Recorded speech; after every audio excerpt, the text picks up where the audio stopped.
Assalamu alaikum and welcome to Health is Wealth. About a quarter of the population will experience some kind of mental health problem within a course of the year, with anxiety and depression being the most prevalent in the UK. Women are more likely to be treated for a mental health condition than men.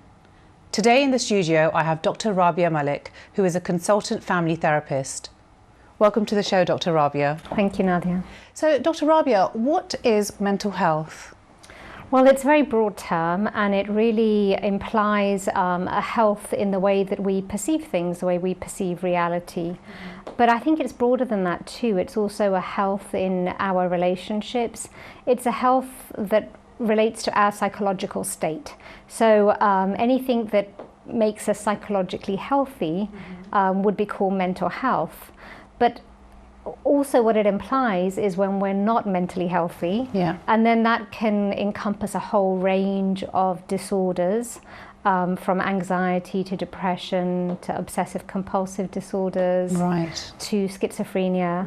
But it also involves things like sexual abuse, emotional abuse, physical abuse and violence. So all of those things come under the umbrella heading of mental health, anything that disturbs your healthy psychological state. So in the Muslim community, which type of mental health issues are the most common? Well, it's hard to say because there aren't any specific statistics on Muslim communities as such. There are some statistics on Asians and people of African or Caribbean descent, but not specifically on Muslims. I think Muslims suffer from the whole range that everybody suffers from. There tend to be higher rates of schizophrenia in most men of ethnic minority backgrounds. But that also could be because they don't seek help until things have really escalated. There could also be significant misdiagnoses in that. So we can't say unequivocally. Historically, there was some research suggesting that there were lower rates of depression amongst Asian women. I think that's changed now, and that's probably increased because more people are seeking help. So you also have to remember that the statistics reflect people's help-seeking behaviour. Of course. And actually in the Muslim community, I think historically for a long time people haven't sought help and probably still aren't seeking help. And so it's hard to say what the exact picture is likely to be like. But from my experiences of the Muslim community, I would say we suffer from a whole range of things, from anxiety and depression to more severe psychotic illnesses, as well as really high rates of sexual abuse and emotional abuse.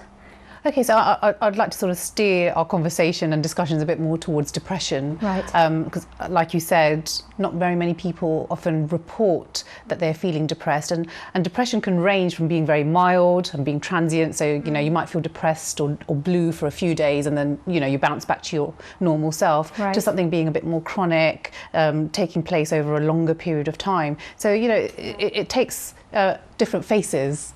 So would you mind sort of shedding a bit more light on depression? Yeah, I think most people in life go through ups and downs.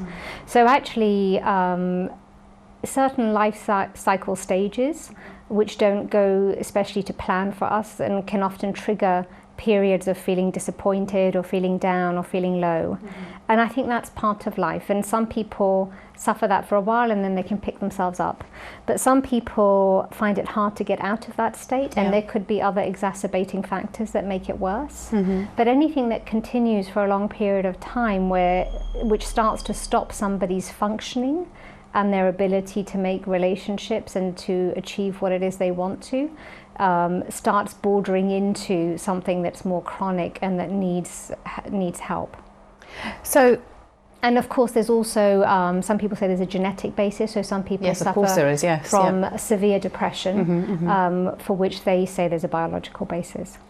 So just say if somebody feels quite depressed, where can they go for help?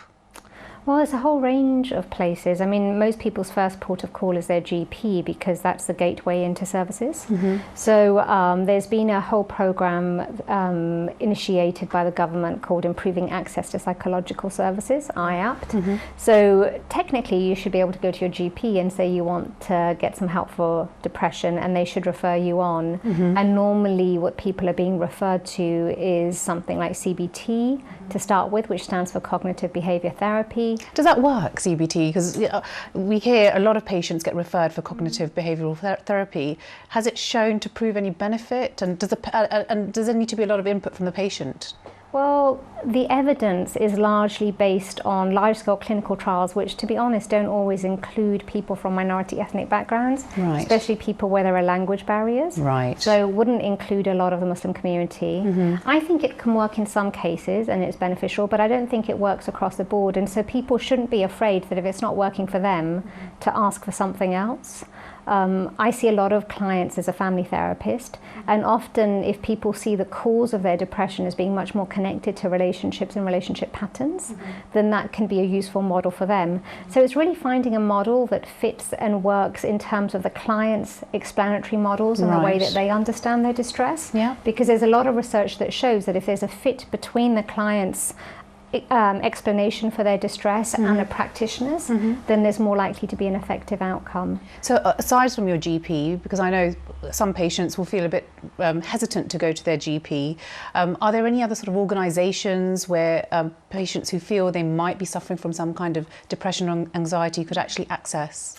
Yeah, there are. There's a whole range of charities and non-voluntary organisations, and organisations that have sprung up specifically to do with the needs of the Muslim community, because a lot of Muslim clients are fearful of engaging with mainstream services because they feel like they won't be understood, their faith might not be understood. So there's organisations like Muslim Youth Helpline, there's a number of kind of internet counselling services or telephone counselling services that you can seek help from. There's more and more private practitioners who are working with Muslim communities and who have an understanding and knowledge of those communities. So that's more in the voluntary sector or in the private sector, and that's a different route to going through your GP. So do you have any lifestyle advice for patients who may be suffering with mental health conditions? Is there anything they can do to sort of improve, for example, in depression or anxiety? Is there anything you can do to help with the symptoms? Well, I actually think, there's a lot of Islamic teachings, if we reflect on them, can actually really be quite profound and helpful. One of the hadith that's referred to, or the saying, I think it might be a saying, that he who knows himself knows his Lord.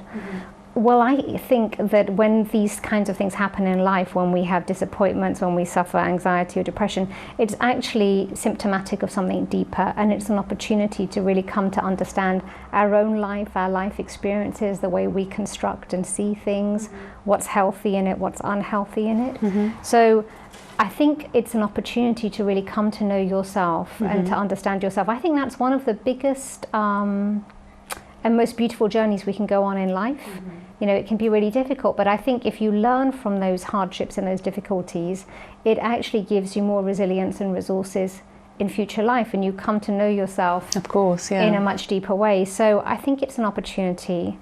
Also, I think, we have, within Islam, we have a real balance between mind, body and spirit. Yes. And I think keeping those things in balance is really important. And one of the things I notice in the Muslim community is that we're actually not very good at attending to our physical health, to our bodies, unless they become diseased.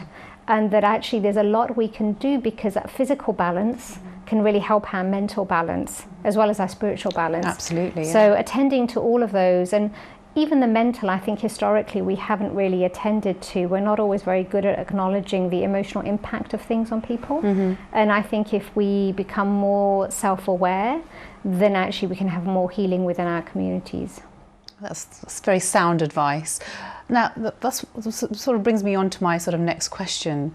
There's a huge stigma attached with mental health disorders within the Muslim community. How can we as a community pull together to try and remove this stigma?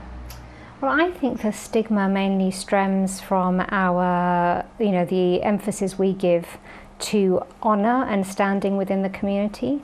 So actually people really, in most Muslim communities, it's really important to have a good reputation and to save face. And I'm not suggesting that we should expose all our vulnerabilities to everybody. Of course. But that actually it's really important to be able to be honest with ourselves. And what we end up doing is, because of the fear of other people, we try covering things up. And when we cover things up, we often make them worse. So it's really important to find people that you feel safe with, where you can be open and honest with yourself and with them about what's going on, because that's necessary in the healing process. Of course. Without that, we're just covering up a wound that's going to get worse. Yes. And I remember a scholar once saying to me something so profound that always stayed with me, was he said, Muslims are allowed to make mistakes, but they're not allowed to lie. And that really resonated for me. It was so powerful, because I realized that actually most of the problems don't stem from making a mistake. I mean, we make mistakes. You know, the Prophet Adam made a mistake, and we've been told that we can do tawbah to return from that. But it's when we start lying about things and when we start covering them up, and that could be lying to yourself, it could be lying to others, that we try and cover things up, which tends to make them much worse.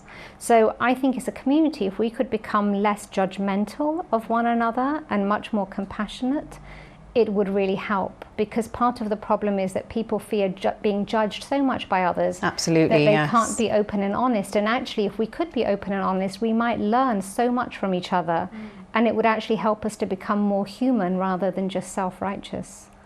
Well, thank you very much for your insight on mental health, Dr. Rabia, and thank you for joining us today. My pleasure. We hope you found today's episode both informative and reflective. Now it's time for our fitness segment with our personal trainer. Assalamu alaikum. So today I'm going to talk about trying to work the back muscles, one of the harder ones to work at home. I'll give you a couple to follow along. First one to get the whole upper back and lower back working is to come onto your stomach, as you can see, and then we're just going to lift this up as so. Now you may find that too easy, so you can increase the difficulty by putting the arms further out in front. As you can see, that will be harder than the one before, and straight out in front is again much more harder. Now if you've got a couple of light weights, even like a tin of beans or something at home, you put them in your hands, that will again make it a lot more difficult. Now one of the main reasons for getting your back strong is to have good posture, so you're standing upright, tall. A good exercise to do for that is a hold, a prone cobra type hold. Well, I'm going to bring my hands to the side, then I'm just going to come up and literally just hold. If you can build this for 3 minutes, you can get a real strong posture, and it really helps a lot in real life. To make this one harder, you want to get the hands closer to your thighs, and the thumbs pointing to the sky. So if you see, this is harder than this. And then literally, we just hold. You can build it up for 3 minutes. That's going to have a huge effect and benefit, helpfulness to your posture.